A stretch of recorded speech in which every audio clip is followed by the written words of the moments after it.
ಓಂ ಶಾಂತಿ. ತಾರೀಕು 4/1/2025 ಪ್ರಾತಃ ಮುರಳಿ. ಮಧುರ ಮಕ್ಕಳೇ, ನೀವು ಅಶರೀರಿಗಳಾಗಿ ಯಾವಾಗ ತಂದೆಯನ್ನು ನೆನಪು ಮಾಡುತ್ತೀರೋ ಆಗ ನಿಮ್ಮ ಪಾಲಿಗೆ ಈ ಜಗತ್ತೇ ಸಮಾಪ್ತಿಯಾಗಿ ಬಿಡುತ್ತದೆ. ದೇಹ ಮತ್ತು ಜಗತ್ತು ಮರೆತು ಹೋಗಿ ಬಿಡುತ್ತದೆ. ಪ್ರಶ್ನೆ: ತಂದೆಯ ಮೂಲಕ ನೀವು ಮಕ್ಕಳಿಗೆ ಜ್ಞಾನದ 3ನೆಯ ನೇತ್ರವು ಏಕೆ ಸಿಕ್ಕಿದೆ? ಉತ್ತರ: ತಮ್ಮನ್ನು ಆತ್ಮನೆಂದು ತಿಳಿದು ತಂದೆಯು ಯಾರಾಗಿದ್ದಾರೆ, ಹೇಗಿದ್ದಾರೆ ಹಾಗೆಯೇ ನೆನಪು ಮಾಡಲು 3ನೆಯ ನೇತ್ರವು ಸಿಕ್ಕಿದೆ.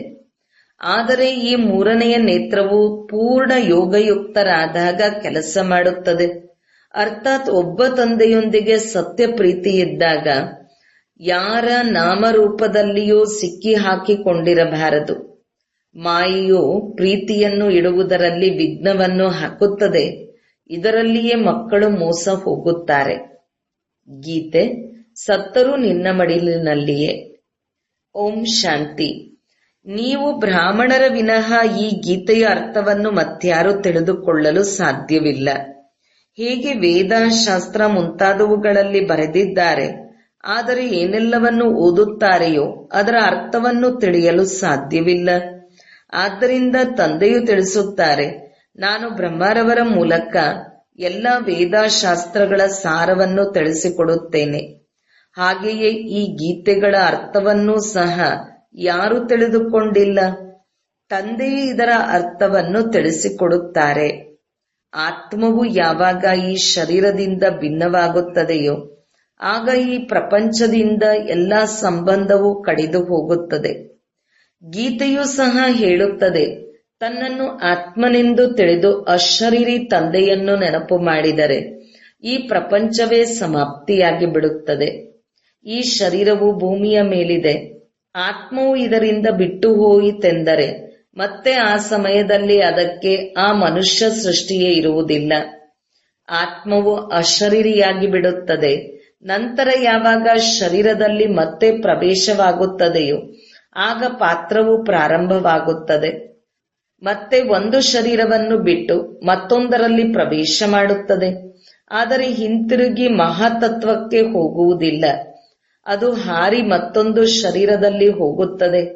ಈ ಆಕಾಶ ತತ್ವದಲ್ಲಿಯೇ ಅದು ಪಾತ್ರವನ್ನು ಅಭಿನಯಿಸಬೇಕಾಗುತ್ತದೆ.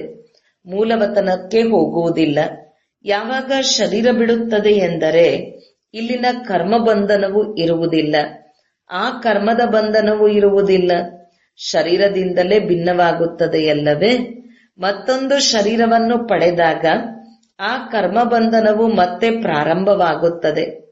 ಇವೆಲ್ಲ ಮಾತುಗಳನ್ನು ನಿಮ್ಮನ್ನು ಬಿಟ್ಟು ಮತ್ಯಾರೂ ಮನುಷ್ಯರು ತಿಳಿದುಕೊಂಡಿಲ್ಲ. ಎಲ್ಲರೂ ಸಂಪೂರ್ಣ ತಿಳುವಳಿಕೆ ಹೀನರಾಗಿದ್ದಾರೆಂದು ತಂದೆಯು ತಿಳಿಸುತ್ತಾರೆ. ಆದರೆ ತನ್ನನ್ನು ಈ ರೀತಿ ಯಾರಾದರೂ ತಿಳಿದುಕೊಳ್ಳುತ್ತಾರೆಯೇ? ತನ್ನನ್ನು ಎಷ್ಟೊಂದು ಬುದ್ಧಿವಂತನೆಂದು ತಿಳಿದುಕೊಳ್ಳುತ್ತಾರೆ. ಶಾಂತಿಯ ಪಾರಿತೋಷಕಗಳನ್ನು ಕೊಡುತ್ತಿರುತ್ತಾರೆ. ನೀವು ಬ್ರಾಹ್ಮಣ ಕುಲಭೂಷಣರು ಚೆನ್ನಾಗಿ ತಿಳಿಸಿಕೊಡಲು ಸಾಧ್ಯವಿದೆ. ಅವರಿಗೆ ಶಾಂತಿ ಎಂದು ಯಾವುದಕ್ಕೆ ಹೇಳಲಾಗುತ್ತದೆ ಎಂಬುದು ತಿಳಿದೇ ಇಲ್ಲ. ಮನಸ್ಸಿಗೆ ಹೇಗೆ ಶಾಂತಿ ಸಿಗುತ್ತದೆ ಎಂದು ಕೆಲವರು ಮಹಾತ್ಮರ ಬಳಿ ಹೋಗುತ್ತಾರೆ. ನಂತರ ವಿಶ್ವದಲ್ಲಿ ಹೇಗಾಗುತ್ತದೆ ಎಂದು ಕೇಳುತ್ತಾರೆ. ಆದರೆ ನಿರಾಕಾರಿ ಜಗತ್ತಿನಲ್ಲಿ ಶಾಂತಿಯು ಹೇಗಿರುತ್ತದೆ ಎಂದು ಯಾರೂ ಸಹ ಕೇಳುವುದಿಲ್ಲ. ಅದಂತೂ ಶಾಂತಿಧಾಮವಾಗಿದೆ. ನಾವಾತ್ಮರು ಶಾಂತಿಧಾಮದಲ್ಲಿರುತ್ತೇವೆ. ಆದರೆ ಮನಸ್ಸಿನ ಶಾಂತಿ ಎಂದು ಹೇಳಲಾಗುತ್ತದೆ. ಅದು ಅವರಿಗೆ ಹೇಗೆ ಸಿಗುತ್ತದೆ ಎಂದು ತಿಳಿದಿಲ್ಲ. ಶಾಂತಿಧಾಮ ನಮ್ಮ ಮನೆಯಾಗಿದೆ. ಇಲ್ಲಿ ಶಾಂತಿಯು ಸಿಗಲು ಹೇಗೆ ಸಾಧ್ಯ? ಹೌದು, ಸತ್ಯಯುಗದಲ್ಲಿ ಸುಖ, ಶಾಂತಿ, ಸಂಪತ್ತು ಎಲ್ಲವೂ ಇರುತ್ತದೆ. ಅದರ ಸ್ಥಾಪನೆಯನ್ನು ತಂದೆಯೇ ಮಾಡುತ್ತಾರೆ. ಇಲ್ಲಿಯಾದರೂ ಎಷ್ಟೊಂದು ಅಶಾಂತಿ ಇದೆ. ಇದೆಲ್ಲವನ್ನು ನೀವು ಮಕ್ಕಳು ತಿಳಿದುಕೊಂಡಿದ್ದೀರಿ. ಸುಖ, ಶಾಂತಿ, ಸಂಪತ್ತು ಭಾರತದಲ್ಲಿಯೇ ಇತ್ತು. ಆ ಆಸ್ತಿಯು ತಂದೆಯದಾಗಿತ್ತು. ದುಃಖ, ಅಶಾಂತಿ, ಕಂಗಾಲತನ ಈ ಆಸ್ತಿಯು ರಾವಣನದಾಗಿದೆ. ಈ ಎಲ್ಲ ಮಾತುಗಳನ್ನು ಬೇಹದ್ದಿನ ತಂದೆಯು ಬೇಹದ್ದಿನ ಮಕ್ಕಳಿಗೆ ತಿಳಿಸುತ್ತಾರೆ. ತಂದೆಯು ಪರಮಧಾಮದಲ್ಲಿ ಇರುವಂತಹ ಜ್ಞಾನಪೂರ್ಣನಾಗಿದ್ದಾರೆ. ಯಾರು ಸುಖಧಾಮದ ಆಸ್ತಿಯನ್ನು ನಮಗೆ ಕೊಡುತ್ತಾರೆ ಅವರು ನಾವಾತ್ಮಗಳಿಗೆ ತಿಳಿಸಿಕೊಡುತ್ತಾರೆ, ಜ್ಞಾನವು ಆತ್ಮನಲ್ಲಿಯೇ ಇರುತ್ತದೆ. ಅವರಿಗೆ ಜ್ಞಾನ ಸಾಗರನೆಂದು ಕರೆಯಲಾಗುತ್ತದೆ. ಆ ಜ್ಞಾನ ಸಾಗರ ಈ ಬ್ರಹ್ಮರವರ ಶರೀರದ ಮೂಲಕ ವಿಶ್ವದ ಚರಿತ್ರೆ ಭೂಗೋಳವನ್ನು ತಿಳಿಸಿಕೊಡುತ್ತಾರೆ. ವಿಶ್ವದ ಆಯಸ್ಸು ಇರಬೇಕಲ್ಲವೇ? ವಿಶ್ವವಂತೂ ಇದ್ದೇ ಇದೆ. ಕೇವಲ ಹೊಸ ಜಗತ್ತು ಮತ್ತು ಹಳೆಯ ಜಗತ್ತೆಂದು ಕರೆಯಲಾಗುತ್ತದೆ ಎಂಬುದು ಮನುಷ್ಯರಿಗೆ ತಿಳಿದಿಲ್ಲ. ಹೊಸ ಜಗತ್ತಿನಿಂದ ಹಳೆಯದಾಗುವುದರಲ್ಲಿ ಎಷ್ಟು ಸಮಯ ಹಿಡಿಸುತ್ತದೆ? ಕಲಿಯುಗದ ನಂತರ ಸತ್ಯಯುಗವು ಅವಶ್ಯಕವಾಗಿ ಬರುತ್ತದೆ ಎಂದು ನೀವು ಮಕ್ಕಳು ತಿಳಿದುಕೊಂಡಿದ್ದೀರಿ. ಆದ್ದರಿಂದ ಕಲಿಯುಗ ಮತ್ತು ಸತ್ಯಯುಗದ ಸಂಗಮದಲ್ಲಿ ತಂದೆಯು ಬರಬೇಕಾಗುತ್ತದೆ. ಪರಮಪಿತ ಪರಮಾತ್ಮ ಬ್ರಹ್ಮರವರ ಮೂಲಕ ಹೊಸ ಜಗತ್ತಿನ ಸ್ಥಾಪನೆಯನ್ನು, ಶಂಕರನ ಮೂಲಕ ವಿನಾಶವನ್ನು ಮಾಡಿಸುತ್ತಾರೆ. ತ್ರಿಮೂರ್ತಿಯ ಅರ್ಥವೇ ಇದಾಗಿದೆ: ಸ್ಥಾಪನೆ, ವಿನಾಶ, ಪಾಲನೆ. ಇದು ಸಾಧಾರಣ ಮಾತಾಗಿದೆ. ಆದರೆ ಈ ಮಾತುಗಳನ್ನು ನೀವು ಮಕ್ಕಳು ಮರೆತು ಬಿಡುತ್ತೀರಿ. ಇಲ್ಲವೆಂದರೆ ನೀವು ಮಕ್ಕಳಿಗೆ ಬಹಳ ಖುಷಿ ಇರಬೇಕು, ನಿರಂತರ ನೆನಪಿರಬೇಕು. ಬಾಬಾ ನಿಮ್ಮನ್ನು ಈಗ ಹೊಸ ಜಗತ್ತಿಗೆ ಯೋಗ್ಯರನ್ನಾಗಿ ಮಾಡುತ್ತಿದ್ದಾರೆ. ನೀವು ಭಾರತವಾಸಿಗಳೇ ಯೋಗ್ಯರಾಗುತ್ತಿದ್ದೀರಿ, ಬೇರೆ ಯಾರೂ ಅಲ್ಲ. ಯಾರು ಅನ್ಯ ಧರ್ಮಗಳಲ್ಲಿ ಮತಾಂತರ ಹೊಂದಿದ್ದಾರೆಯೋ ಅವರು ಬರಲು ಸಾಧ್ಯ. ಮತ್ತೆ ಕಲ್ಪದ ಹಿಂದಿನಂತೆ ಅದೇ ಧರ್ಮದಲ್ಲಿ ಹೋಗಿ ಸೇರಿಕೊಳ್ಳುತ್ತಾರೆ. ಎಲ್ಲದರ ಜ್ಞಾನವು ನಿಮ್ಮ ಬುದ್ಧಿಯಲ್ಲಿದೆ. ಈ ಹಳೆಯ ಪ್ರಪಂಚವು ಬದಲಾವಣೆಯಾಗುತ್ತದೆ ಎಂದು ಮನುಷ್ಯರಿಗೆ ತಿಳಿಸಬೇಕು. ಮಹಾಭಾರತ ಯುದ್ಧವು ಅವಶ್ಯವಾಗಿ ಆಗಲಿದೆ. ಈ ಸಮಯದಲ್ಲಿಯೇ ತಂದೆಯು ಬಂದು ರಾಜಯೋಗವನ್ನು ಕಲಿಸುತ್ತಾರೆ. ಯಾರು ರಾಜಯೋಗವನ್ನು ಕಲಿಯುತ್ತಾರೆಯೋ ಅವರು ಹೊಸ ಜಗತ್ತಿನಲ್ಲಿ ಹೊರಟು ಹೋಗುತ್ತಾರೆ. ನೀವು ಎಲ್ಲರಿಗೂ ತಿಳಿಸಬೇಕು, ಶ್ರೇಷ್ಠಾತಿಶ್ರೇಷ್ಠ ಭಗವಂತನಾಗಿದ್ದಾರೆ.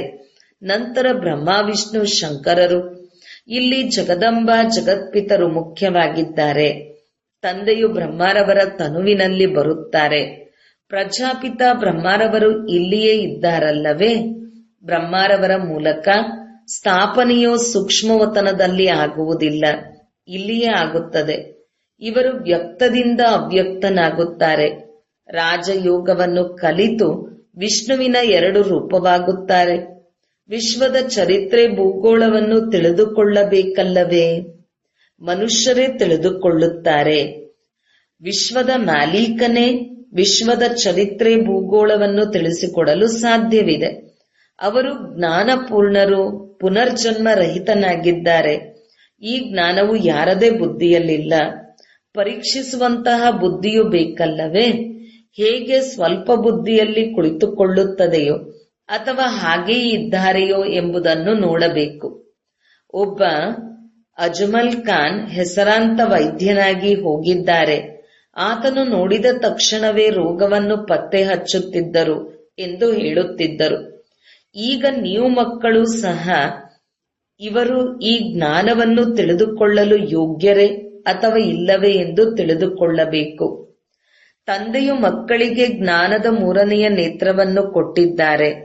ಇದರಿಂದ ನೀವು ತನ್ನನ್ನು ಆತ್ಮನೆಂದು ತಿಳಿದು ತಂದೆ ಯಾರಾಗಿದ್ದಾರೆ, ಹೇಗಿದ್ದಾರೆಯೋ ಅದೇ ರೂಪದಲ್ಲಿ ನೆನಪು ಮಾಡುತ್ತೀರಿ. ಆದರೂ ಸಹ ಯಾರು ಪೂರ್ಣ ಯೋಗಯುಕ್ತರಾಗಿದ್ದಾರೆಯೋ ಅವರದು ತಂದೆಯ ಜೊತೆ ಪ್ರೀತಿ ಬುದ್ಧಿಯಾಗಿರುತ್ತದೆ. ಇಂತಹ ಬುದ್ಧಿ ಉಳ್ಳವರು ಎಲ್ಲರೂ ಇರುವುದಿಲ್ಲ. ಒಬ್ಬರಿಗೊಬ್ಬರು ನಾಮರೂಪದಲ್ಲಿ ಸಿಲುಕಿಕೊಂಡಿರುತ್ತಾರೆ. ನಿಮ್ಮ ಪ್ರೀತಿಯನ್ನು ನನ್ನೊಂದಿಗೆ ಜೋಡಿಸಿ ಎಂದು ತಂದೆಯು ಹೇಳುತ್ತಾರೆ. ಮಾಯೆಯು ತಂದೆಯ ಜೊತೆ ಪ್ರೀತಿಯನ್ನಿಡಲು ಬಿಡುವುದಿಲ್ಲ. ಮಾಯೆಯು ಸಹ ನೋಡುತ್ತದೆ ಇವರು ನನ್ನ ಗ್ರಾಹಕರಾಗಿದ್ದಾರೆಯೇ ಎಂದು. ನೋಡಿ ಒಂದೇ ಸಾರಿ ಮೂಗು ಕಿವಿಯನ್ನು ಹಿಡಿದು ಬಿಡುತ್ತದೆ. ಮತ್ತೆ ಯಾವಾಗ ಮೋಸ ಹೋಗುತ್ತಾರೆಯೋ ಆಗ ಮಾಯೆಯಿಂದ ಮೋಸ ಹೋದನೆಂದು ತಿಳಿಯುತ್ತಾರೆ. ಮಾಯಾಜೀತರು ಜಗಜ್ಜೀತರಾಗಲು ಸಾಧ್ಯವಿಲ್ಲ. ಶ್ರೇಷ್ಠ ಪದವಿಯನ್ನು ಪಡೆಯಲು ಸಾಧ್ಯವಿಲ್ಲ. ಇದರಲ್ಲಿಯೇ ಶ್ರಮವಿದೆ. ನನ್ನೊಬ್ಬನನ್ನೇ ನೆನಪು ಮಾಡಿದ್ದೇ ಆದರೆ ನಿಮ್ಮ ಪತೀತ ಬುದ್ಧಿಯು ಪಾವನವಾಗಿ ಬಿಡುತ್ತದೆ ಎಂದು ಶ್ರೀಮತವು ಹೇಳುತ್ತದೆ. ಆದರೂ ಸಹ ಇದು ಕೆಲವರಿಗೆ ಬಹಳ ಕಷ್ಟವೆನಿಸುತ್ತದೆ. ಇದರಲ್ಲಿ ಒಂದು ವಿಷಯವಿದೆ, ತಂದೆ ಮತ್ತು ಆಸ್ತಿ. ಕೇವಲ 2 ಶಬ್ದಗಳ ನೆನಪು ಮಾಡಲು ಸಾಧ್ಯವಿಲ್ಲವೇ? ತಂದೆಯನ್ನು ನೆನಪು ಮಾಡಿ, ಆದರೆ ತನ್ನ ದೇಹವನ್ನು, ಅನ್ಯರ ದೇಹವನ್ನು ನೆನಪು ಮಾಡುತ್ತಿರುತ್ತಾರೆ. ದೇಹವನ್ನು ನೋಡುತ್ತಿದ್ದರೂ ಸಹ ನೀವು ನನ್ನನ್ನು ನೆನಪು ಮಾಡಿ. ಆತ್ಮನಿಗೆ ಈಗ ನನ್ನನ್ನು ನೋಡಲು ಅರಿಯಲು 3ನೆಯ ನೇತ್ರವು ಸಿಕ್ಕಿದೆ. ಆದ್ದರಿಂದ ಅದರಿಂದ ಕೆಲಸ ತೆಗೆದುಕೊಳ್ಳಿ. ನೀವೀಗ ತ್ರಿಕಾಲದರ್ಶಿ, ತ್ರಿನೇತ್ರಿಗಳಾಗುತ್ತೀರಿ. ತ್ರಿಕಾಲದರ್ಶಿಗಳಲ್ಲಿಯೂ ಸಹ ನಂಬರ್ ವಾರ್ ಇದ್ದೀರಿ. ಜ್ಞಾನವನ್ನು ಧಾರಣೆ ಮಾಡುವುದು ಯಾವುದೇ ಕಷ್ಟವಿಲ್ಲ. ಬಹಳ ಚೆನ್ನಾಗಿದೆ ಎನಿಸುತ್ತದೆ, ಆದರೆ ಯೋಗ ಬಲವು ಕಡಿಮೆ. ಆತ್ಮಾಭಿಮಾನಿ ಸ್ಥಿತಿಯು ಬಹಳ ಕಡಿಮೆ ಇದೆ. ಸ್ವಲ್ಪ ಮಾತಿನಲ್ಲಿ ಕೋಪ, ಕ್ರೋಧವು ಬಂದು ಬಿಡುತ್ತದೆ. ಬೀಳುತ್ತಾ ಏಳುತ್ತಾ ಇರುತ್ತಾರೆ. ಇಂದು ಮೇಲಕ್ಕೆ ಎದ್ದರೆ ನಾಳೆ ಬಿದ್ದು ಹೋಗುತ್ತಾರೆ. ದೇಹದ ಅಭಿಮಾನವು ಮುಖ್ಯವಾದದ್ದೇ ಆಗಿದೆ. ನಂತರ ಅನ್ಯ, ಕೋಪ, ಕ್ರೋಧ ಮುಂತಾದುವುದರಲ್ಲಿ ಮುಳುಗಿಬಿಡುತ್ತಾರೆ. ದೇಹದೊಂದಿಗೆ ಮೋಹ ಇರುತ್ತದೆಯಲ್ಲವೇ? ಮಾತೆಯರಲ್ಲಿ ಹೆಚ್ಚು ಮೋಹವಿರುತ್ತದೆ. ತಂದೆಯು ಅದರಿಂದ ಈಗ ನಿಮ್ಮನ್ನು ಬಿಡಿಸುತ್ತಿದ್ದಾರೆ. ನಿಮಗೆ ಬೇಹದ್ದಿನ ತಂದೆಯು ಸಿಕ್ಕಿದ್ದಾರೆ. ನೀವು ಮೋಹವನ್ನೇಕೆ ಇಡುತ್ತೀರಿ? ಆ ಸಮಯದ ಮುಖಪುಟ, ಮಾತುಕತೆ ಎಲ್ಲವೂ ಕಪಿಯ ಸಮಾನವಿರುತ್ತದೆ. ನಷ್ಟಮೋಹಿಗಳಾಗಿ ನಿರಂತರ ನನ್ನನ್ನು ನೆನಪು ಮಾಡಿ ಎಂದು ತಂದೆಯು ತಿಳಿಸುತ್ತಾರೆ. ಪಾಪದ ಹೊರೆಯು ತಲೆಯ ಮೇಲೆ ಬಹಳಷ್ಟಿದೆ, ಅದು ಹೇಗೆ ಇಳಿಯುವುದು?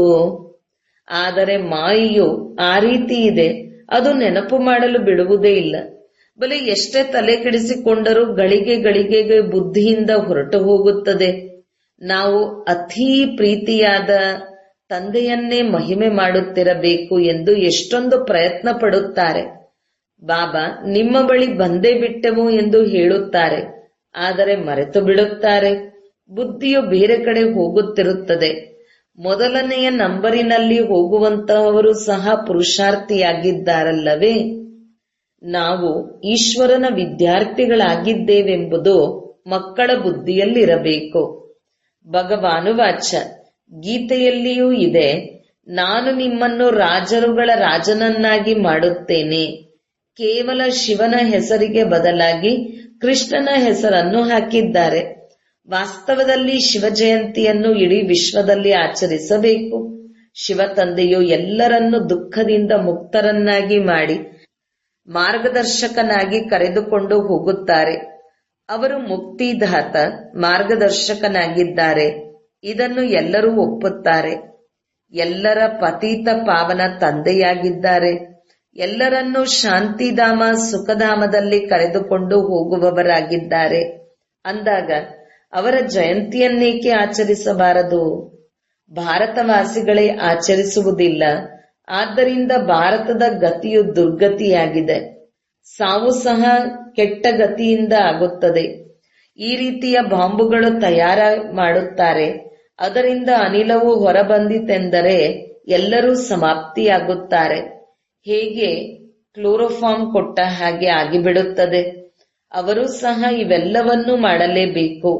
ಇವೆಲ್ಲವನ್ನೂ ನಿಲ್ಲಿಸುವುದು ಅಸಾಧ್ಯದ ಮಾತು. ಕಲ್ಪದ ಹಿಂದೆ ಏನಾಗಿತ್ತೋ ಅದು ಪುನರಾವರ್ತನೆಯಾಗುತ್ತದೆ. ಈ ಅಣ್ವಸ್ತ್ರಗಳು ಮತ್ತು ಪ್ರಾಕೃತಿಕ ವಿಕೋಪಗಳಿಂದ ವಿನಾಶವಾಗಿತ್ತು, ಅದು ಈಗಲೂ ಸಹ ಆಗಲಿದೆ. ವಿನಾಶದ ಸಮಯವು ಯಾವಾಗ ಬರುತ್ತದೆಯೋ ಆಗ ಡ್ರಾಮಾದ ಯೋಜನೆಯನುಸಾರ ಅದು ಪಾತ್ರದಲ್ಲಿ ಬಂದೇ ಬಿಡುತ್ತದೆ. ನಾಟಕವು ಅವಶ್ಯವಾಗಿ ವಿನಾಶವನ್ನು ಮಾಡಿಸುತ್ತದೆ. ರಕ್ತದ ನದಿಗಳು ಇಲ್ಲಿಯೇ ಹರಿಯುತ್ತದೆ. ಸಿವಿಲ್ ವಾರ್ನಲ್ಲಿ ಒಬ್ಬರಿಗೊಬ್ಬರನ್ನು ಸಾಯಿಸಿ ಬಿಡುತ್ತಾರೆ. ಈ ಪ್ರಪಂಚವು ಬದಲಾವಣೆಯಾಗುತ್ತದೆ ಎಂದು ನಮ್ಮಲ್ಲಿಯೂ ಕೆಲವರು ತಿಳಿದುಕೊಂಡಿದ್ದೀರಿ. ನಾವೀಗ ಸುಖಧಾಮಕ್ಕೆ ಹೋಗುತ್ತೇವೆ ಅಂದಾಗ ಸದಾಕಾಲ ಜ್ಞಾನದ ಅತೀಂದ್ರಿಯ ಸುಖದಲ್ಲಿರಬೇಕು. ಎಷ್ಟು ನೆನಪಿನಲ್ಲಿರುತ್ತೀರಿ ಅಷ್ಟು ಸುಖವು ಹೆಚ್ಚುತ್ತಾ ಹೋಗುವುದು. ಈ ಕೊಳಕು ದೇಹದಿಂದ ದೂರವಾಗುತ್ತೀರಿ. ನೀವು ತಂದೆಯನ್ನು ನೆನಪು ಮಾಡಿದ್ದೇ ಆದರೆ ರಾಜ್ಯಭಾಗ್ಯವು ನಿಮ್ಮದಾಗುತ್ತದೆ. ಸೆಕೆಂಡಿನಲ್ಲಿ ರಾಜ್ಯಭಾಗ್ಯ. ರಾಜನಿಗೆ ಮಗುವಾಯಿತೆಂದರೆ ಆತ ರಾಜಕುಮಾರನಾದನಲ್ಲವೇ? ಅಂದಾಗ ತಂದೆಯು ಹೇಳುತ್ತಾರೆ, ನನ್ನನ್ನು ನೆನಪು ಮಾಡಿ ಮತ್ತು ಚಕ್ರವನ್ನು ನೆನಪು ಮಾಡಿದ್ದೇ ಆದರೆ ಚಕ್ರವರ್ತಿ ರಾಜರಾಗುತ್ತಾರೆ. ಆದ್ದರಿಂದ 1 ಸೆಕೆಂಡಿನಲ್ಲಿ ಜೀವನ್ಮುಕ್ತಿ, ಸೆಕೆಂಡಿನಲ್ಲಿ ಭಿಕಾರಿಯಿಂದ ರಾಜಕುಮಾರನಾಗುತ್ತೇನೆಂದು ಗಾಯನವಿದೆ. ಎಷ್ಟು ಚೆನ್ನಾಗಿದೆ ಅಂದಾಗ ಶ್ರೀಮತದಂತೆ ಚೆನ್ನಾಗಿ ನಡೆಯಬೇಕು. ಹೆಜ್ಜೆ ಹೆಜ್ಜೆಯಲ್ಲಿ ಸಲಹೆಯನ್ನು ಪಡೆದುಕೊಳ್ಳಬೇಕು.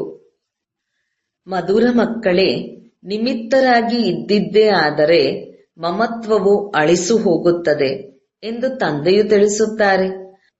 ಆದರೆ ನಿಮಿತ್ತರಾಗಿ ಇರುವುದು ಚಿಕ್ಕಮ್ಮನ ಮನೆಯಂತಲ್ಲ. ಇವರು ಸ್ವಯಂ ನಿಮಿತ್ತರಾಗಿದ್ದಾರೆ. ಮಕ್ಕಳನ್ನು ಸಹ ನಿಮಿತ್ತರನ್ನಾಗಿ ಮಾಡುತ್ತಾರೆ. ಇವರು ಏನನ್ನಾದರೂ ತೆಗೆದುಕೊಳ್ಳುತ್ತಾರೆಯೇ? ನೀವು ನಿಮಿತ್ತರಾಗಿ ಸಂಭಾಲನೆ ಮಾಡಿ ಎಂದು ತಿಳಿಸುತ್ತಾರೆ. ನಿಮಿತ್ತರಾಗಿದ್ದಿದ್ದೇ ಆದರೆ ನಂತರ ಮಮತೆಯು ಅಳಿಸು ಹೋಗುತ್ತದೆ. ಈಶ್ವರನೇ ಎಲ್ಲವನ್ನೂ ನೀಡಿದ್ದಾರೆ ಎಂದು ಹೇಳುತ್ತಾರೆ. ಮತ್ತೆ ಸ್ವಲ್ಪವೇನಾದರೂ ನಷ್ಟವಾಯಿತೆಂದರೆ ಅಥವಾ ಯಾರಾದರೂ ಸತ್ತು ಹೋಗುತ್ತಾರೆಂದರೆ, ನಂತರ ಅನಾರೋಗ್ಯವಾಗುತ್ತಾರೆಂದರೆ, ಏನಾದರೂ ಪ್ರಾಪ್ತಿಯಾದರೆ ಖುಷಿಯಾಗುತ್ತಾರೆ. ಈಶ್ವರನು ಕೊಟ್ಟಿದ್ದಾರೆಂದರೆ ಸತ್ತ ನಂತರ ಅಳುವಂತಹ ಅಗತ್ಯವೇನಿದೆ? ಆದರೆ ಮಾಯೆಯು ಕಡಿಮೆ ಏನಿಲ್ಲ, ಚಿಕ್ಕಮ್ಮನ ಮನೆಯಂತೇನೋ. ಈ ಸಮಯದಲ್ಲಿ ತಂದೆಯು ಹೇಳುತ್ತಾರೆ, ಈ ಪತಿತ ಪ್ರಪಂಚದಲ್ಲಿ ನಾವು ಇರಲು ಇಷ್ಟಪಡುವುದಿಲ್ಲ. ನಮ್ಮನ್ನು ಪಾವನ ಜಗತ್ತಿಗೆ ಜೊತೆಯಲ್ಲಿ ಕರೆದುಕೊಂಡು ಹೋಗಿ ಎಂದು ಹೇಳುತ್ತಾರೆ. ಆದರೆ ಇದರ ಅರ್ಥವನ್ನು ತಿಳಿದುಕೊಂಡಿಲ್ಲ. ಪತೀತ ಪಾವನ ಬರುತ್ತಾರೆಂದರೆ ಅವಶ್ಯಕವಾಗಿ ಶರೀರವೆಲ್ಲವೂ ಸಮಾಪ್ತಿಯಾಗಿ ಬಿಡುತ್ತದೆ. ಆಗಲೇ ಆತ್ಮಗಳನ್ನು ಕರೆದುಕೊಂಡು ಹೋಗುತ್ತಾರೆ. ಇಂತಹ ತಂದೆಯ ಜೊತೆ ಪ್ರೀತಿ ಬುದ್ಧಿ ಇರಬೇಕು. ಒಬ್ಬರೊಂದಿಗೆ ಪ್ರೀತಿಯನ್ನಿಡಬೇಕು. ಅವರನ್ನೇ ನೆನಪು ಮಾಡಬೇಕು. ಮಾಯೆಯ ಬಿರುಗಾಳಿಯಂತೂ ಬರುತ್ತಿರುತ್ತದೆ. ಕರ್ಮೇಂದ್ರಿಯಗಳಿಂದ ಯಾವುದೇ ವಿಕರ್ಮವನ್ನು ಮಾಡಬಾರದು. ಅದು ಕಾಯಿದೆಗೆ ವಿರುದ್ಧವಾಗುತ್ತದೆ. ನಾನು ಈ ಶರೀರದ ಬ್ರಹ್ಮರವರ ಆಧಾರವನ್ನು ತೆಗೆದುಕೊಳ್ಳುತ್ತೇನೆಂದು ತಂದೆಯು ಹೇಳುತ್ತಾರೆ. ಇದು ಇವರ ಶರೀರವಲ್ಲವೇ? ನೀವು ತಂದೆಯನ್ನು ನೆನಪು ಮಾಡಬೇಕು. ಬ್ರಹ್ಮರವರು ಸಹ ತಂದೆಯಾಗಿದ್ದಾರೆ, ಶಿವನೂ ಸಹ ತಂದೆಯಾಗಿದ್ದಾರೆಂಬುದು ನಿಮಗೆ ತಿಳಿದಿದೆ. ವಿಷ್ಣು ಮತ್ತು ಶಂಕರನಿಗೆ ತಂದೆಯೆಂದು ಹೇಳುವುದಿಲ್ಲ. ಶಿವ ನಿರಾಕಾರ ತಂದೆಯಾಗಿದ್ದಾರೆ. ಪ್ರಜಾಪಿತ ಬ್ರಹ್ಮ ಸಾಕಾರ ತಂದೆಯಾಗಿದ್ದಾರೆ. ಈಗ ನೀವು ಸಾಕಾರದ ಮೂಲಕ ನಿರಂತರ ನಿರಾಕಾರ ತಂದೆಯಿಂದ ಆಸ್ತಿಯನ್ನು ಪಡೆದುಕೊಳ್ಳುತ್ತಿದ್ದೀರಿ. ತಾತ ಇವರಲ್ಲಿ ಪ್ರವೇಶ ಮಾಡುತ್ತಾರೆ. ಆಗ ತಾತನಿಂದ ಆಸ್ತಿಯು ತಂದೆಯ ಮೂಲಕ ನಾವು ಪಡೆದುಕೊಳ್ಳುತ್ತೇವೆ.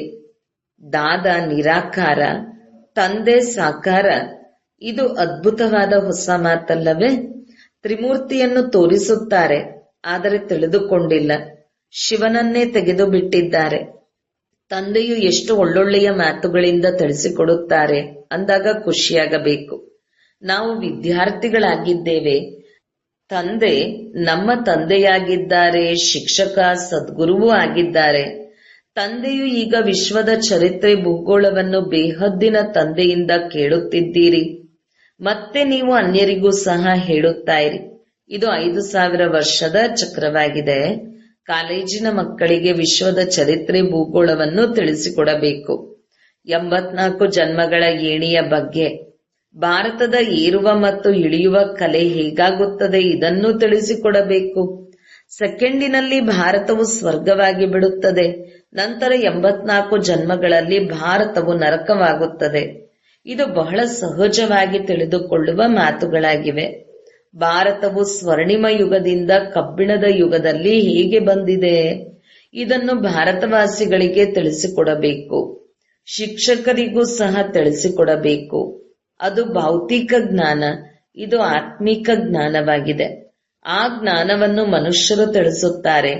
ಇದನ್ನು ಪರಮಪಿತ ಪರಮಾತ್ಮ ತಿಳಿಸುತ್ತಾರೆ. ಅವರು ಮನುಷ್ಯ ಸೃಷ್ಟಿಯ ಬೀಜರೂಪನಾಗಿದ್ದಾರೆ. ಅವರ ಬಳಿ ಮನುಷ್ಯ ಸೃಷ್ಟಿಯ ಜ್ಞಾನವಿದೆ. ಒಳ್ಳೆಯದು. ಮಧುರಾತಿ ಮಧುರ ಅಗಲಿ ಹೋಗಿ ಮರಳಿ ಸಿಕ್ಕಿರುವಂತಹ ಮಕ್ಕಳಿಗೆ ಪ್ರೀತಿಯ ಮಾತಪಿತಾ ಬಾಪ್ ದಾದರವರ ನೆನಪು, ಪ್ರೀತಿ ಹಾಗೂ ನಮಸ್ತೆ. ಆತ್ಮೀಯ ಮಕ್ಕಳಿಗೆ ಆತ್ಮೀಯ ತಂದೆಯ ನಮಸ್ತೆ. ಧಾರಣೆಗಾಗಿ ಮುಖ್ಯ ಸಾರ. ಒಂದು. ಈ ಕೊಳಕು ಶರೀರದಿಂದ ಸಂಪೂರ್ಣ ನಷ್ಟಮೋಹಿಗಳಾಗಿ ಜ್ಞಾನದ ಅತೀಂದ್ರಿಯ ಸುಖದಲ್ಲಿರಬೇಕು. ಈ ಪ್ರಪಂಚವು ಬದಲಾವಣೆಯಾಗಲಿದೆ. ನಾವು ನಮ್ಮ ಸುಖಧಾಮಕ್ಕೆ ಹೋಗುತ್ತೇವೆ ಎಂಬುದು ಬುದ್ಧಿಯಲ್ಲಿರಲಿ. 2.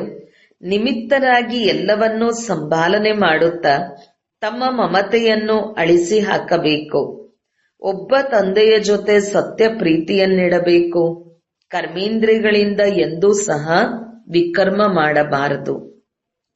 ವರದಾನ: ಬ್ರಹ್ಮ ತಂದೆಯ ಸಮಾನ ಶ್ರೇಷ್ಠಾತಿಶ್ರೇಷ್ಠ ಚಿತ್ರ ಮಾಡುವಂತಹವರೇ ಪರೋಪಕಾರಿ ಭವ. ಶ್ರೇಷ್ಠ ಸ್ಮೃತಿ ಮತ್ತು ಶ್ರೇಷ್ಠ ಕರ್ಮದ ಮೂಲಕ ಅದೃಷ್ಟದ ಚಿತ್ರವನ್ನು ಎಲ್ಲ ಮಕ್ಕಳು ಮಾಡಿದ್ದಾರೆ. ಈಗ ಕೇವಲ ಅಂತಿಮ ಟಚಿಂಗ್ ಆಗಿದೆ. ಸಂಪೂರ್ಣತೆಯ ಅಥವಾ ಬ್ರಹ್ಮ ತಂದೆಯ ಸಮಾನ ಶ್ರೇಷ್ಠಾತಿಶ್ರೇಷ್ಠ ಆಗುವ ಇದಕ್ಕಾಗಿ ಪರೋಪಕಾರಿಯಾಗಿ ಅರ್ಥಾತ್ ಸ್ವಾರ್ಥ ಭಾವದಿಂದ ಸದಾ ಮುಕ್ತರಾಗಿರಿ. ಪ್ರತಿ ಪರಿಸ್ಥಿತಿಯಲ್ಲಿ, ಪ್ರತಿ ಕಾರ್ಯದಲ್ಲಿ, ಪ್ರತಿ ಸಹಯೋಗಿ ಸಂಘಟನೆಯಲ್ಲಿ ಎಷ್ಟು ನಿಸ್ವಾರ್ಥತನವಿರುತ್ತದೆ ಅಷ್ಟು ಪರೋಪಕಾರಿ ಆಗಬಹುದು. ಸದಾ ಸ್ವಯಂವನ್ನು ಸಂಪನ್ನತೆಯ ಅನುಭವ ಮಾಡುವರು. ಸದಾ ಪ್ರಾಪ್ತಿ ಸ್ವರೂಪದ ಸ್ಥಿತಿಯಲ್ಲಿ ಸ್ಥಿತರಾಗುತ್ತಾರೆ. ಸ್ವಯಂನ ಪ್ರತಿ ಏನೂ ಸ್ವೀಕಾರ ಮಾಡುವುದಿಲ್ಲ. ಸ್ಲೋಗನ್: ಸರ್ವಸ್ವ ತ್ಯಾಗಿ ಆಗುವುದರಿಂದಲೇ ಸರಳತೆ ಮತ್ತು ಸಹನಶೀಲತೆಯ ಗುಣ ಬರುವುದು. ತಮ್ಮ ಶಕ್ತಿಶಾಲಿ ಮನಸ್ಸ ಮೂಲಕ ಸಕಾಶ್ ಕೊಡುವ ಸೇವೆಯನ್ನು ಮಾಡಿರಿ. ಈ ಸಕಾಶ್ ಕೊಡುವ ಸೇವೆಯನ್ನು ನಿರಂತರ ಮಾಡಬಹುದು. ಇದರಲ್ಲಿ ಆರೋಗ್ಯ ಮತ್ತು ಸಮಯದ ಮಾತಿಲ್ಲ. ಹಗಲು ರಾತ್ರಿ ಈ ಬೇಹದ್ದಿನ ಸೇವೆಯಲ್ಲಿ ತೊಡಗಬಹುದು. ಹೇಗೆ ಈ ಬ್ರಹ್ಮ ತಂದೆಯನ್ನು ನೋಡಿ, ರಾತ್ರಿಯಲ್ಲಿಯೂ ಕಣ್ಣು ತೆರೆದು ಮತ್ತು ಬೇಹದ್ದಿನ ಸಕಾಶ್ ಕೊಡುವ ಸೇವೆಯು ನಡೆಯುತ್ತಿರುತ್ತದೆ. ಹಾಗೆಯೇ ಫಾಲೋ ಫಾದರ್ ಮಾಡಿ. ಯಾವಾಗ ನೀವು ಮಕ್ಕಳು ಬೇಹದ್ದಿನ ಸಕಾಶ್ ಕೊಟ್ಟಾಗ ಹತ್ತಿರದವರು ಸ್ವತಃವಾಗಿ ಸಕಾಶ್ ಪಡೆದುಕೊಳ್ಳುವರು. ಈ ಬೇಹದ್ದಿನ ಸಕಾಶ್ ಕೊಡುವುದರಿಂದ ವಾಯುಮಂಡಲ ಸ್ವತಃವಾಗಿ ಆಗಿಬಿಡುತ್ತದೆ. ಓಂ ಶಾಂತಿ.